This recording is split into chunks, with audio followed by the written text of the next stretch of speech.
Did you know that Case and Huff and Schleter has been servicing customers in the tri-state area for nearly 100 years?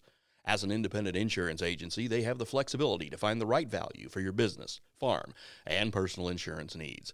Case and Huff and Schleter is a locally owned agency. Their agents and support team are ready to help. Give them a call or find them on Facebook. Case and Huff and Schleter, proud sponsor of the Muddy River News Business Spotlight.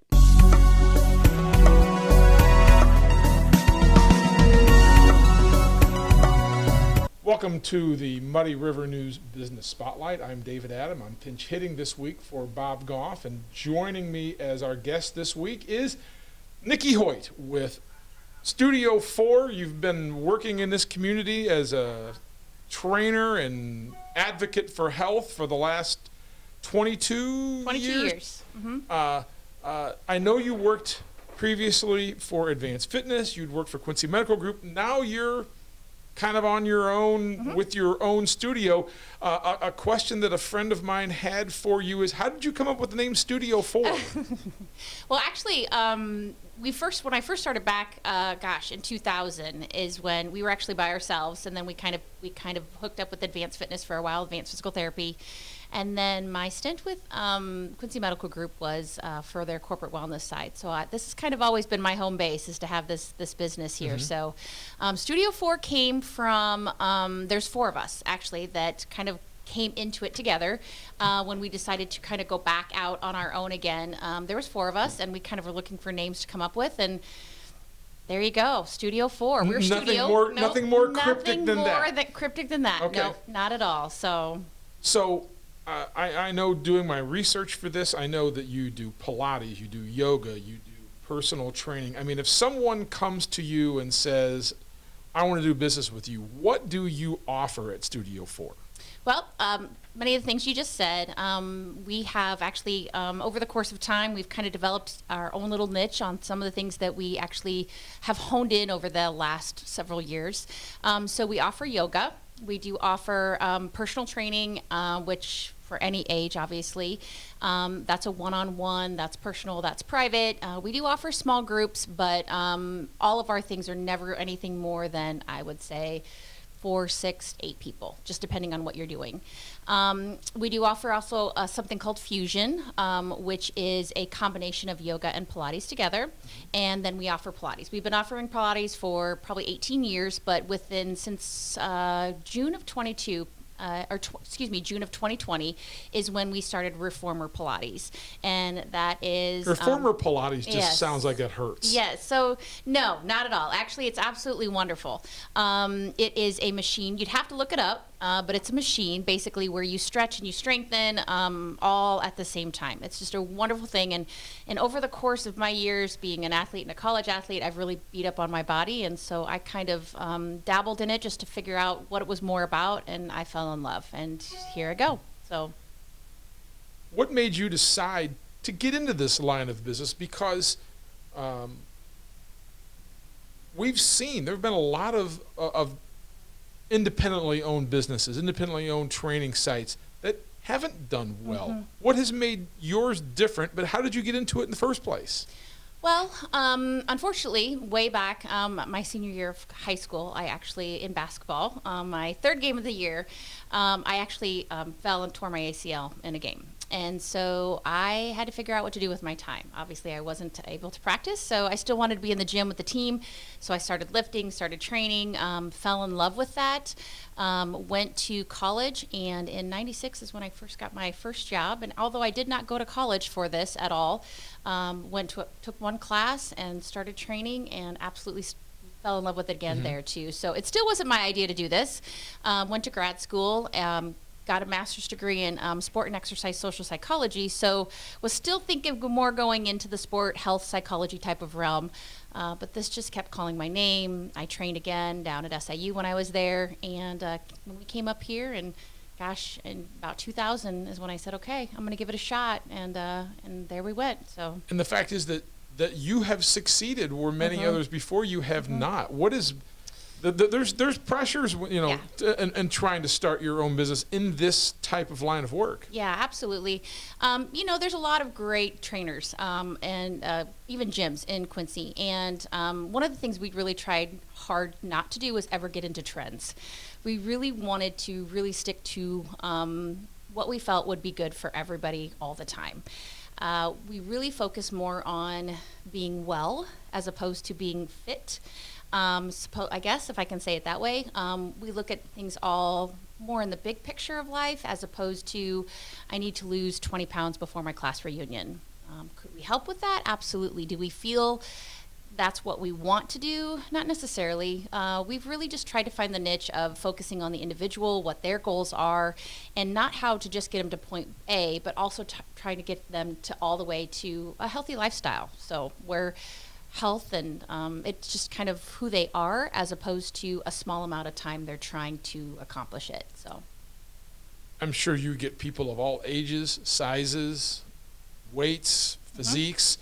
When someone comes to you and says, I would like for you to help me, how do you assess the 25-year-old, young, aspiring, all my life's ahead of you, to the middle-aged, to the elderly?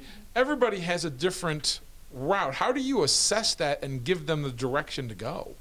Well, yeah, we have individuals from very young all the way well into their 70s. And probably the biggest thing that's most in common with all of them is that they all have goals. And so we really try to ask them and look at them as the individual and say, where are you wanting to go? And then we try to figure out the best kind of route for them. And sometimes it's not obvious to them what they're wanting to do. They're looking for us for help. Sometimes they think they have an idea in their head exactly what they need to do. We're not afraid to say, this is what we think you should be doing. And sometimes those opinions match up, sometimes they don't. But yeah, we just try to take them each as an individual, try to figure out what they're looking for. We look at injuries, we look at health history, we look at all of those things to try to figure out where they fit best.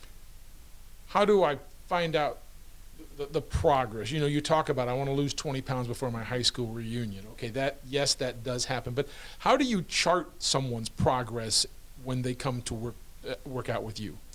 Well, you always have the numbers. Obviously, you have the numbers on the scale. You have the numbers if you were to measure yourself around your waist. All of those things you can quantify, right? You can look at it and you can say, obviously, there's a difference from point A to point B. But that's not necessarily how we try to focus on things. We're not big on just talking about weight loss. We believe in the non-numerical things. Mm-hmm. So how are you feeling?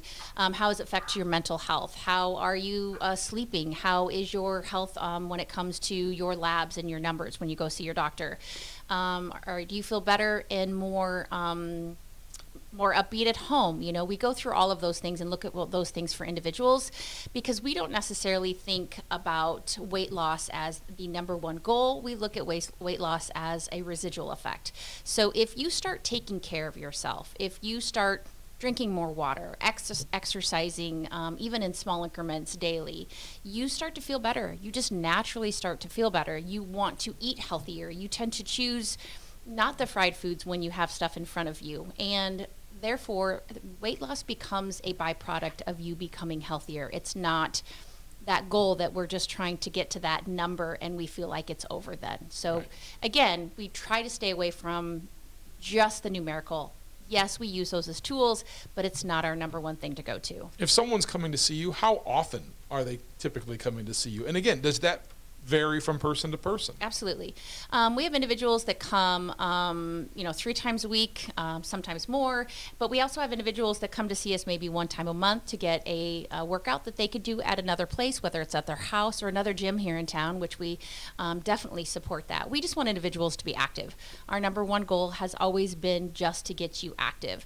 So even if you saw us the 1 time a week, we would still want to know that you were doing things outside of that, whether it's you're getting your cardio on your own, additional stretching, maybe there's some exercises that we've given you to work on at home, making better choices nutritionally. There's always something we can help to add on to what you can do with us during a week's time. And then obviously the more time we see you, that's great, but it doesn't work for everybody, and that's absolutely fine. When you do personal training, how much of it is one-on-one? How much of it are in those small 4 to 8 people settings?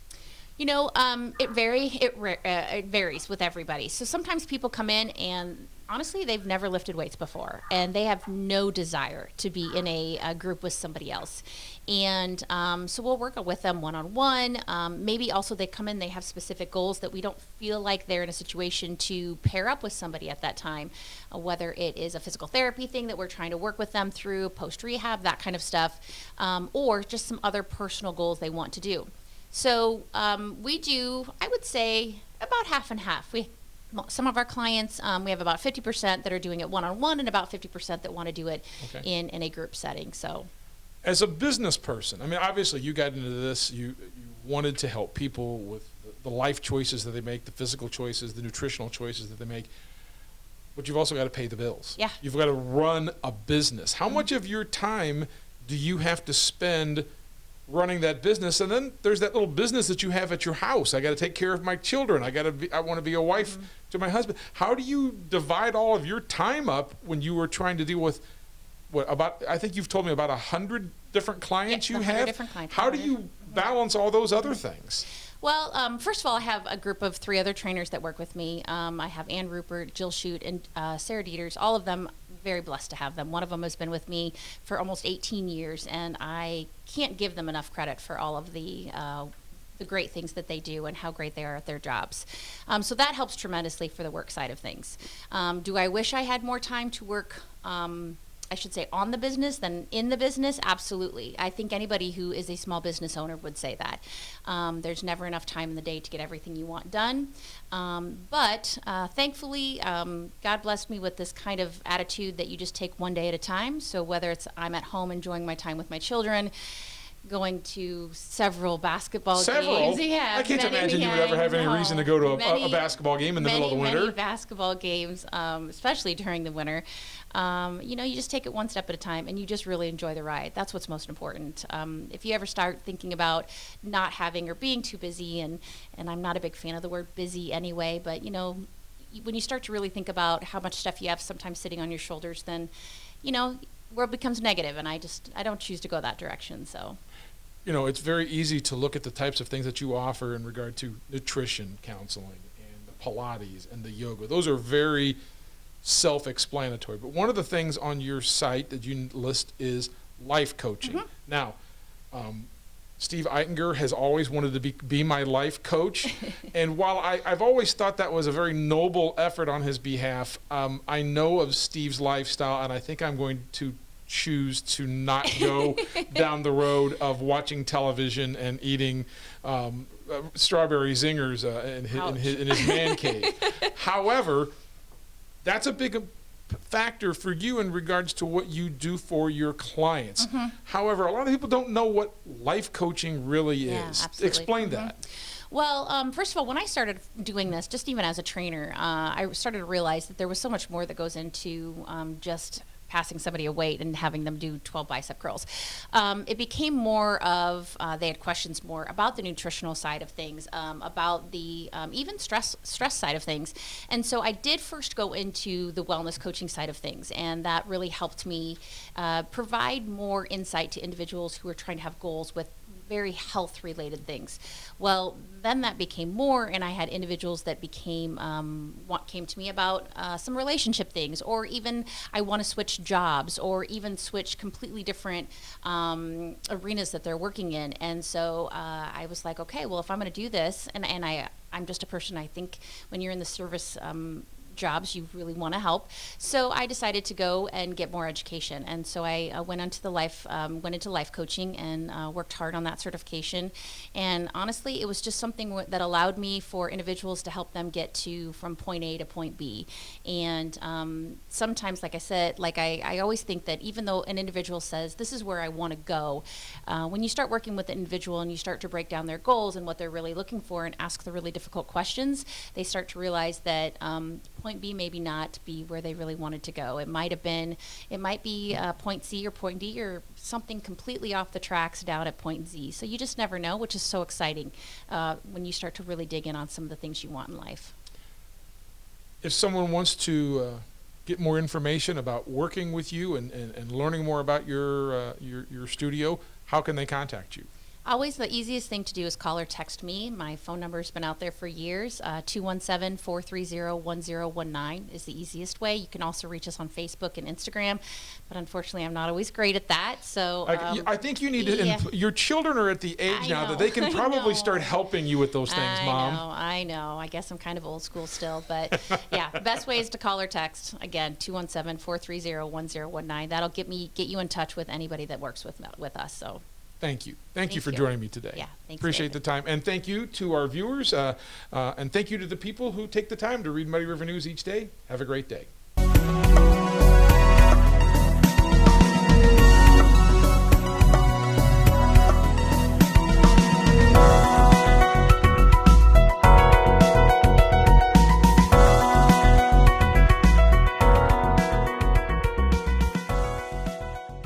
Representing nearly 20 A-rated insurance providers, Case & Huff & Schlieder caters to most any type of insurance.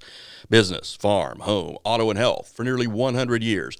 Their team of experienced professionals is second to none in providing coverage for your insurance needs. Case & Huff & Schlieder will find the most cost-effective solution to your business challenges, and with their experienced agents, they know how to navigate the insurance markets. 100 years, an agency built on service, no matter what side of the river you call home. Give them a call today or find them on Facebook. Case & Huff & Schlieder, peace of mind since 1923.